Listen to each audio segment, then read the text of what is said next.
मैंने जब बयान जो था ना, वीडियो बयान जो मेरा था, वो जेकबाबाद जेल से था। बस इतना कहना काफ़ी है। हमें एज अ कंट्री सोचना पड़ेगा, नॉट एज इंडिविजुअल्स। हम अपनी ज़ात के लिए सोचते हैं, सारे सब सोचते हैं कि जी मैं नहीं छड़ाऊंगा, मैं आसीन चला के, वो मुल्क किधर चला जाएगा। अगर पॉलिटिक्स ऑफ वेंजेंस करनी है, या गुस्से की करनी है, या बदले की करनी है, या वेंजेंस की करनी है, ये कुछ सुल्तान राही का मूवी नहीं चल रही। ये 250 करोड़ लोगों का मुल्क है। गलतियां सबसे होती हैं। अगर सबकी गलतियां गिनवाने बैठे हैं ना, तो ये आपका शायद 1 घंटा कम है। हर आदमी ने 9 मई को कंडेम किया, इंक्लूडिंग जो जेल में बैठे हैं इमरान खान साहब, उन्होंने भी कंडेम किया, हमने भी किया, आज भी कर रहे हैं। जिन्ना हाउस, कोर कमांडर साहब का घर, बहुत गलत हुआ।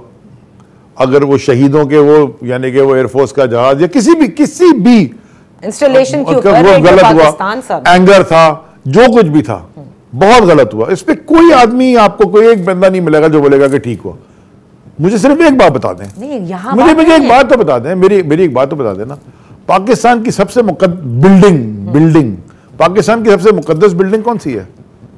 स्टेट की सबसे मुकद्दस बिल्डिंग कौन सी है? Supreme court of Pakistan. उस पर भी तो हमला हुआ था, जिन्होंने कराया था वो आज वजीर आजम बन के बैठ गया। मजम्मत की नहीं है, यू हैव टू से एक्सेप्टेड कि हाँ हमने किया। भाई क्यों एक्सेप्ट करें? आप जुडिशियल कमीशन बनाएं और उसके बाद जेल में डाल दें। तो यही तो मुतालबा वो कर रहे हैं। नहीं कर रहे हैं, वो कह रहे हैं आप माने सिद्ध के दिल से माफी मांगे और तामीरी सियासत करें और आपने घड़ी मेरी चोरी की है, इल्जाम है मेरे पे।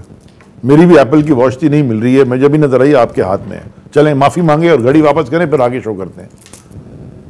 यार कोई खुदा के वास्ते पॉइंट से फिर हीलिंग टच नहीं आ सकता। मैं इसलिए आपसे कह रहा हूं, हीलिंग पॉइंट बड़ा छोटे पे रखता है। मौला अली का बड़ा अच्छा कॉल है, जिसके पास सजा देने की ताकत होती है, माफ करने की ताकत भी उसके पास होती है।